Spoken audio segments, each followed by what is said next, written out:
Ready? Play.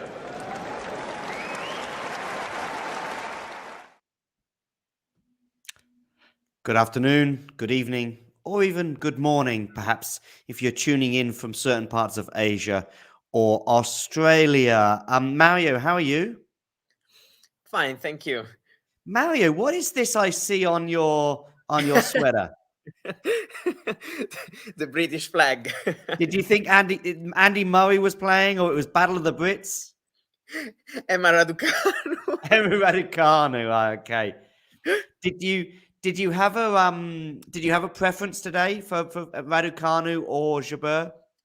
No, I have to say that I enjoy both players when they play, when they show their level. Their tennis is very different, but even today it's been quite interesting to see the battle between two different game plans.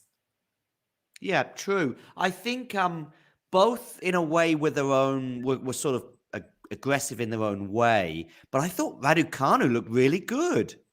Yeah, Jabeur looked not so good in her physical shape, in my opinion. But yeah, Raducanu looked very good considering she hasn't played for a while. She had some injury with her wrist. Um, but yeah, she did quite a few mistakes in the end, but a good performance overall. Good signs from from her. Definitely, yeah. But listen, I mean, the way she was hitting the ball, Raducanu, there seemed to be quite a lot of aggression. I mean, she was so forward and trying to win the points early in returns of serve. I must admit, I did miss the first set, and I know there was a lot of drama in that first set. I believe Jabeur was up 4-1 at one point, and maybe even Yeah, 5-3 as well. exactly. Yeah. No, I have to say that yeah, Raducanu has a great timing on the ball. We saw it many times before. Yeah, I agree that she needs sometimes to play like today, hitting hard, trying to anticipate her shots to take away a bit of time to her opponents. And when she's able to do this kind of things on court, she's very dangerous. Not a coincidence that she's already a Grand Slam champion overall, independent from all the stuff that has happened in the last season. So I yeah. guess the question is, Mario, whether I mean, she's done it once before, so who knows? She may well do it again, and maybe even in 2023. But I guess the question has to be: is it sustainable? I mean, it was sustainable for those 2 weeks in New York in 2021, clearly. And today, by the way, listen, I got her probably in her best moments. You know, at the end of the first set, but also through large parts of the second. She was hitting that ball with such venom. And to be honest with you, Jabeur was. Listen, I'm talking as though Raducanu won the match. So we also need to remember that Jabeur won the match. But if we think about it before the match, I think most people probably had Jabeur as a comfortable favorite. I know it's an exhibition, but I think it's fair to suggest that the world number 2 is going to be a lot more favored than the world number 76. Particularly, given their 2022s. But I thought, I have to say, I was probably more impressed with Raducanu in a way because of expectations than Jabeur. Yeah, probably it's not 100% sustainable. In fact, the difference is also made by how much you're able to probably to change pace a little bit throughout the match, to read the moment. For example, Jabeur has been very good in reading the moment and to be resilient when Raducanu was hitting very I don't want to see only hard, but clear probably is a very good word, because when she plays her backhand good like she did today, her backhand is probably one of the best on tour. So, for example, Jabeur has been very good in reading the moment and to I don't know how to say, to let Emma express herself without let her escape too much in the score. But yeah, probably it's been the most enjoyable match of the day, in my opinion. Yeah.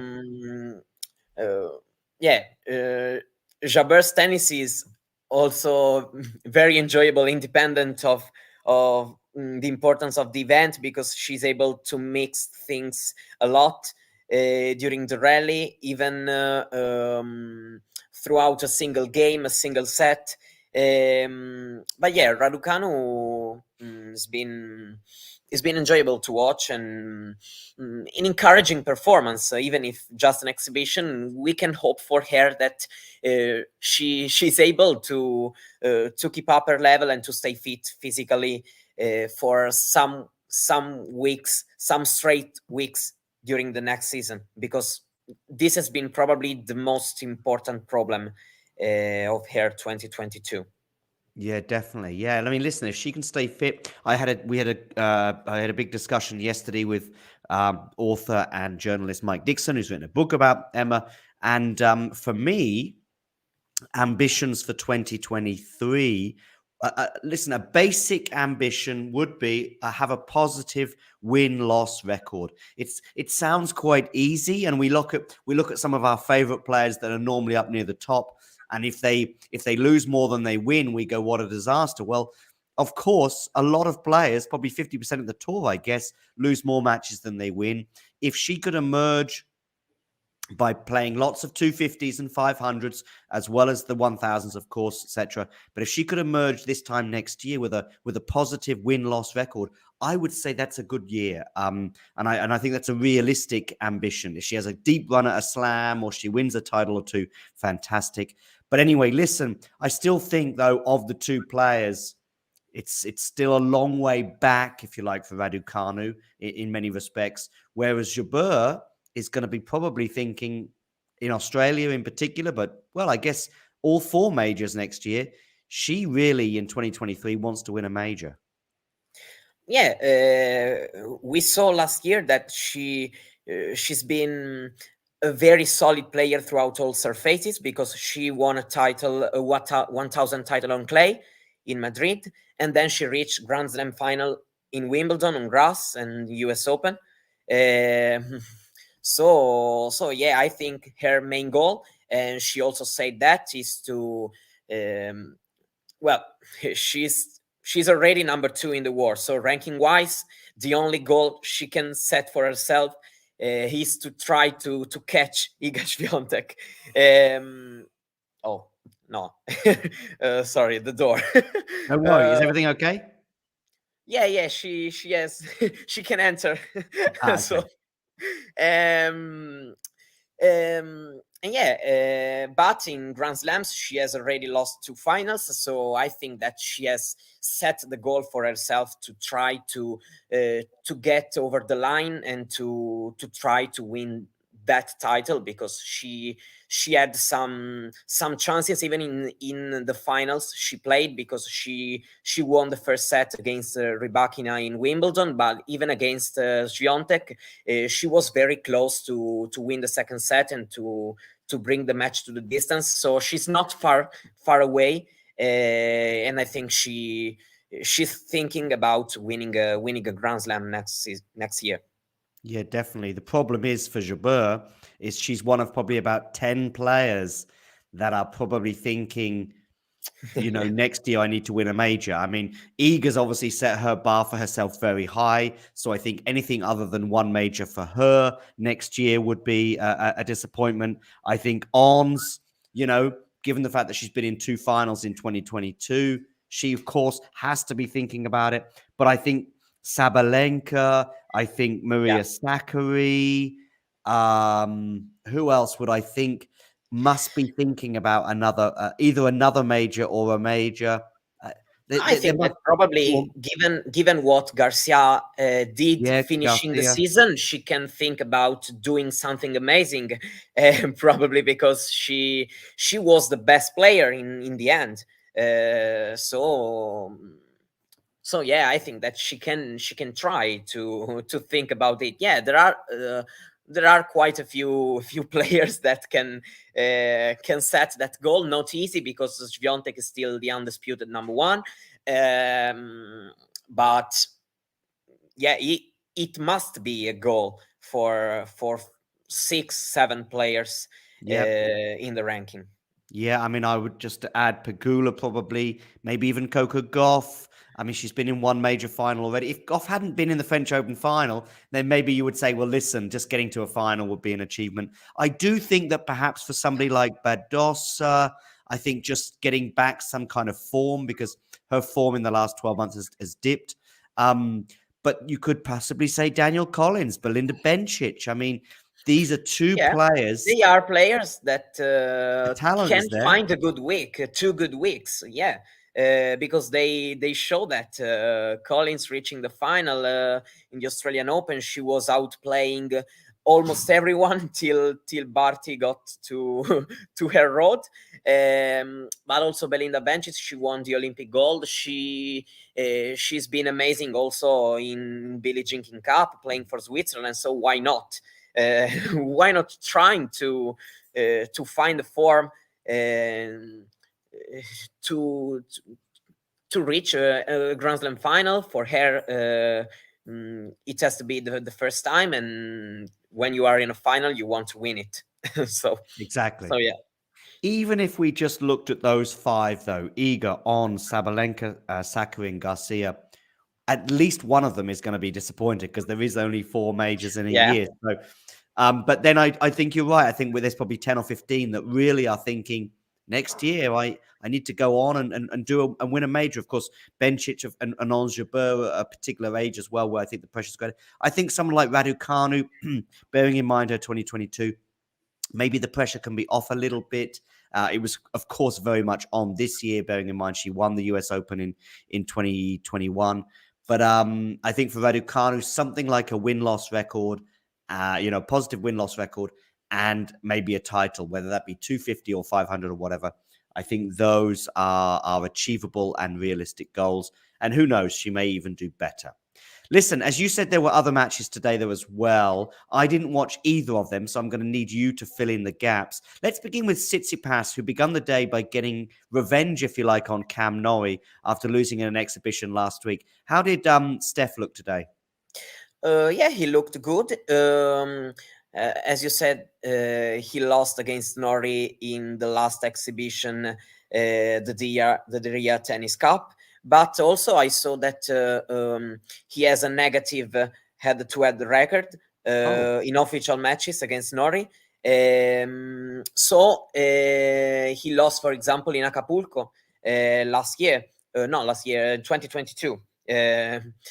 I don't know how to say last year, this year. Yeah, in tennis strange terms, it feels like, yeah.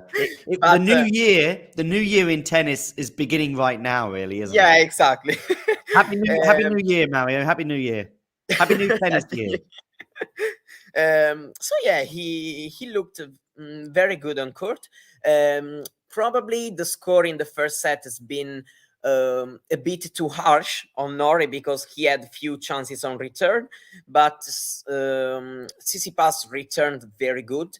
That has not always been the case in his career, so it's a positive things for him that he's been able to find a good game on return. Yeah, a quite clear score. So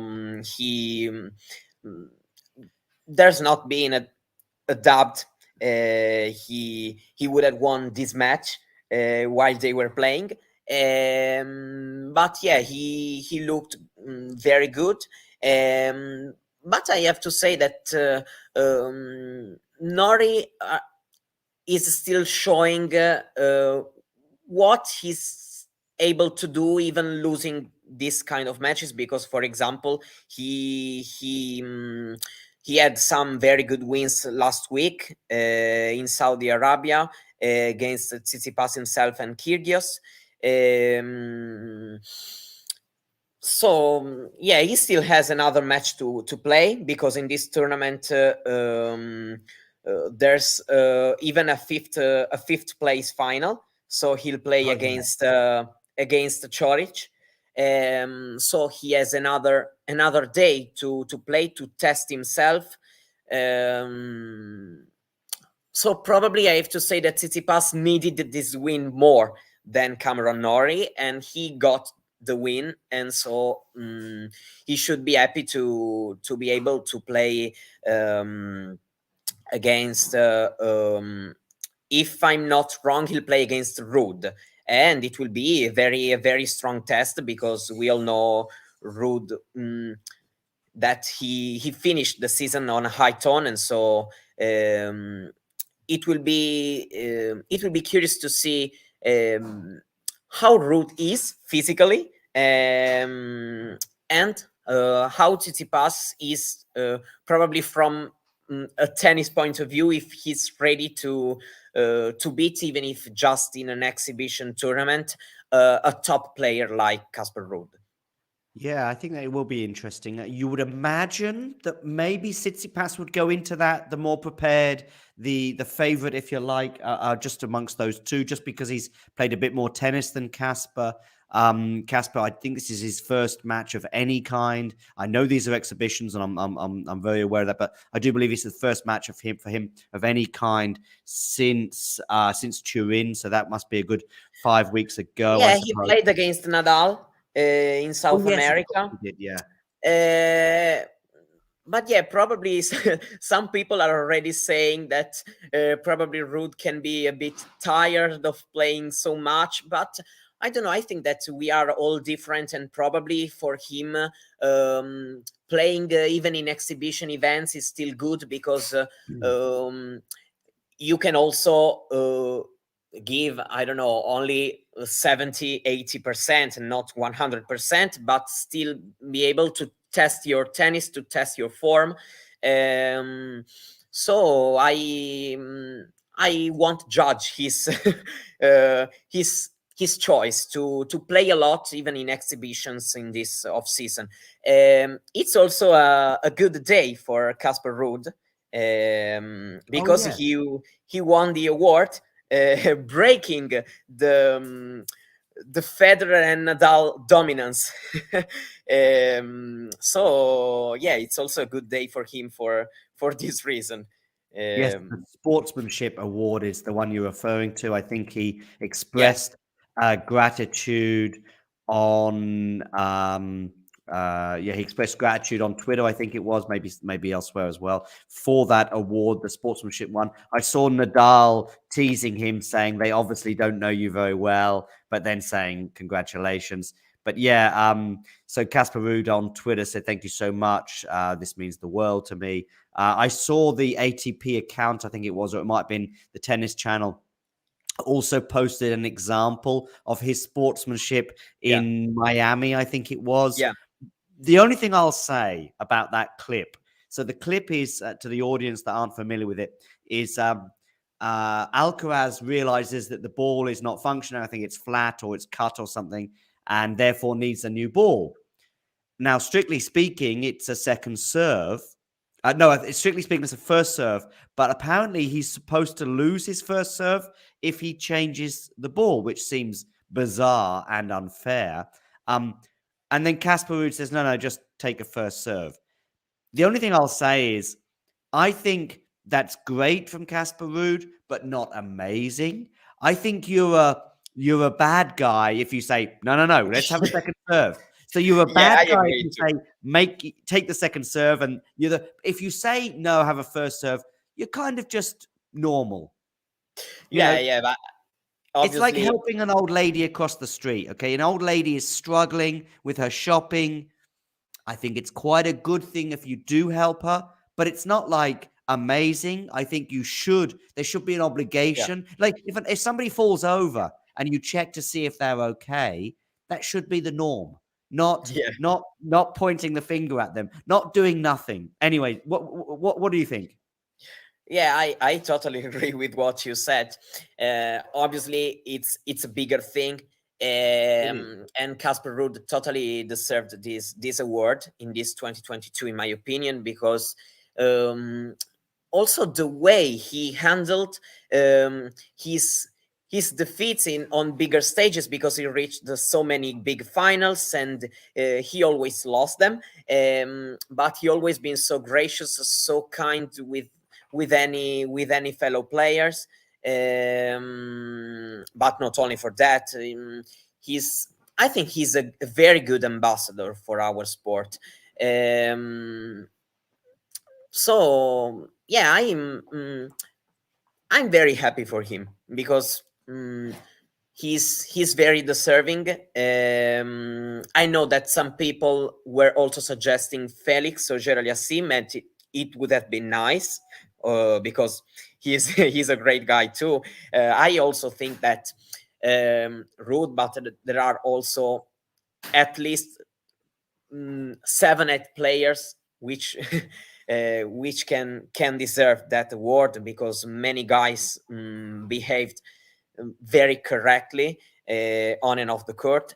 But yeah, I agree with the choice that fellow players made, because given the short list, fellow players expressed their preference, and they chose Casper Ruud.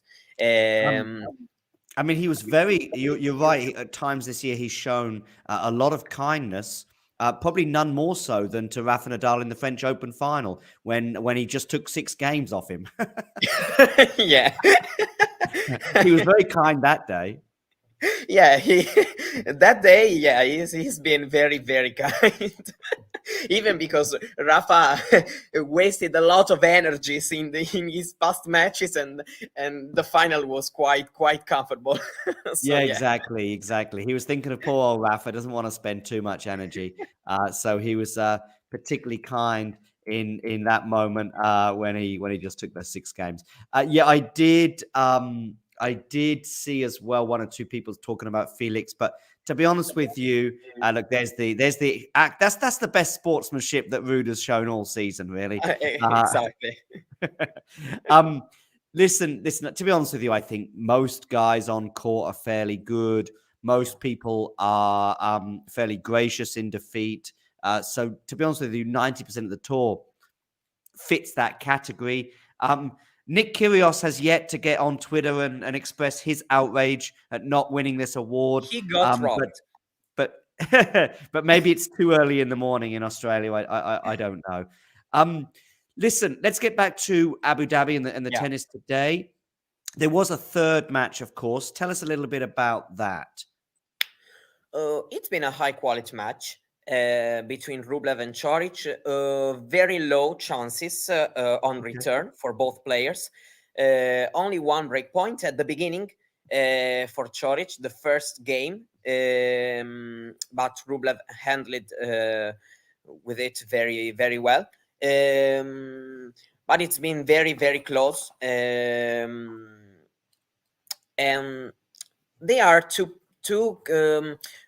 different player. Rublev probably plays better when there are less expectations and less pressure on him. While Coric, I think that he can probably express himself 100% on bigger stages, also against bigger players. I remember, for example, he's beaten Roger Federer on a final on grass, on Halle, and not many players has been able to do that. But also in Cincinnati, we saw what he's able to do. He beat 3 top 10 players to win a Master 1000 title. So probably I was kind of expecting this result. Rublev winning the match. Rublev is also the reigning champ of this event, because he beat Murray in the final last year. he had a rough week in Saudi Arabia last week. So same speech as Tsitsipas. Probably among the two, Rublev was more in search of a win. And probably in a very close match, this has made the difference. But both have played their tennis quite well. So for being an exhibition, it's difficult to say with a close score like that. My dog has entered the show. Right. So I was saying that both did their things. Nothing more, nothing less. So I don't know how much this match can be an indication, to be honest. They played quite good, but that's it. Let's imagine a crazy 2023. And the four guys that we see on the screen right now, Tsitsipas, Norrie, Rublev, and Coric, are the four Grand Slam winners of 2023. Okay, so we're living in a pretty crazy, it's going to be, if we thought 2022 was unusual, 2023 would be insane. What's your dog's name, by the way, Mario? Robbie. Robbie. Okay, hi, Robbie. Nice to meet you. I don't know how to tell him to stay away. Robbie wants some of the limelight. He wants to come on Talking Tennis. Maybe he's wants to have an opinion on these four players and their 2023s. Listen, these four players are winning one major each in 2023. It'll be a crazy year. And if we have to choose one for each, I'm going Cam Norrie for a hard court, and I'll go US Open just because it's a bit of a more of a crazy one. I'll go Tsitsipas French Open. Yeah. I'll go. Oh, but then Coric won in Cincinnati, so maybe he's better in well. But listen, let's go Coric Wimbledon, Rublev New York. There you go. It can be. I think among between Rublev and Coric, probably Coric has a bit more chances in Wimbledon. Probably. He can play good on grass. We said it before. Also Norrie, it's but I can agree with what you said. If those four are the Grand Slam winners and they win all of those slams I just suggested. Djokovic and Nadal fans are coming for us. Yeah, but actually I think it's okay, Mario, when you if you ignore both, it's fine. It's when you include one and take the other out. But I think they also should realize I agree that these four will probably not be winning. Listen, if one, here's a more realistic question. One of those four on the screen is going to win a Grand Slam in 2023. Which one is it? I think that given these four names, probably the obvious answer is that Tsitsipas is the one closer to that level because he's shown it before. He's reached a good number of Grand Slam semifinals. He's a Grand Slam finalist as well. I think that he's the one closer. Yeah, he absolutely is. And I think he's shown the most talent as well amongst them. It would be very funny, though, if he did meet Rublev in a Grand Slam final and Rublev with no tools beat him. That would be particularly funny. Okay, listen, any final thoughts on the action today? Any more comments regarding the three matches? No, just to say that it's been a quite enjoyable day of tennis. In these hard times for us tennis lovers, it's been a good day. Yeah, definitely. And tomorrow, of course, we will see Cam Norrie play Borna Coric. We'll see Casper Ruud take to the court for the first time at this tournament, at least, against Tsitsipas. I think that's going to be a really interesting one. And of course, we've got Alcaraz Rublev tomorrow. So I think those two semifinals are quite interesting. We haven't seen Alcaraz play at all in any way, shape, or form since Paris-Bercy. So that should be an interesting semifinal, seeing how that goes. I have no idea what their head-to-head is like, Alcaraz Rublev. I can't even remember them playing. I should probably check it out. I should check too, because I for sure the ball is going to fly very, very hard. Oh, they've never played. They never played. Uh, So, I and and of course, officially, they will never have played as well either. Listen, maybe as well, that might be another example of where Rublev might just go in as a slight favourite, bearing in mind that Rublev has been playing fairly consistently in terms of the fact he played Turin. He played obviously the tournament last week in Saudi Arabia, which is not too far away. So conditions, etc. So maybe Rublev would be a slight favourite just in terms of where they're both at physically. Yeah, I think it. I think it too. To be honest, given these circumstances, probably Rublev is entering the match as the slight favorite. But as I say every time, I'm happy to to be wrong because that's also part of our job to give prediction, and we can be wrong. So let's see tomorrow. Yeah, absolutely. The other match, of course, as I said, will be Casper Ruud Tsitsipas. Really interesting, I think. I mean, I don't know what we think about Casper Ruud. Has Casper Ruud peaked? If he hasn't peaked, if Casper Ruud hasn't peaked, that means Casper Ruud is winning a Grand Slam, and I'm not sure if he is or if he will do next year. But of course, he wasn't on our list of 4 players because I had a separate screen there. But it'll be interesting to see how he gets on. Any thoughts on Ruud against Tsitsipas? Well, I don't know because we haven't seen them playing as consistent as they do throughout the year. But probably it's 50-50. Probably Tsitsipas 55, Ruud 45. I would say. Given the fact that Tsitsipas already played in this stadium and played in Saudi Arabia, while Ruud, they had to add this even 1-1, but they haven't played this year, 2022. So I don't even know how to read. They had to add.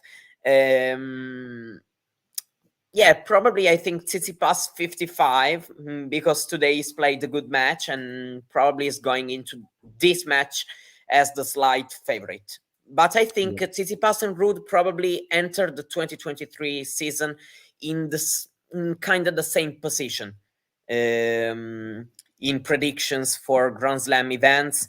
I know that probably Tsitsipas has a bit more probably a bit more natural talent. I would say this. But given the starting point, I think they're quite in the same position right now. Fair enough. Listen, I think it's time to bring it to a close, Mario. It's been great chatting to you. You've been watching pretty much all the tennis today. I managed to just catch the third match. But it's been great chatting to you about tennis, and I'm sure we'll be chatting again very soon. So thank you, Mario. Thank you, as always. Grazie mille. How's that? Grazie mille. Perfect. and oh, it's great. Robbie's back. Listen, Robbie wants to say goodbye. So, Robbie, thank you for stopping by as well. And to the rest of you as well, thank you for tuning in. And I will just see you all out. Don't forget, by the way, to like and subscribe. Get your comments in the section below as well. Robbie might be giving us a comment as well very soon. Yeah, get your comments in the section below if you agree or disagree with anything that Mario and I have said. But to the rest of you, thanks for stopping by. If you enjoyed this video, make sure you hit that like button. Don't forget to subscribe and click that notification bell so you don't miss out on all things tennis.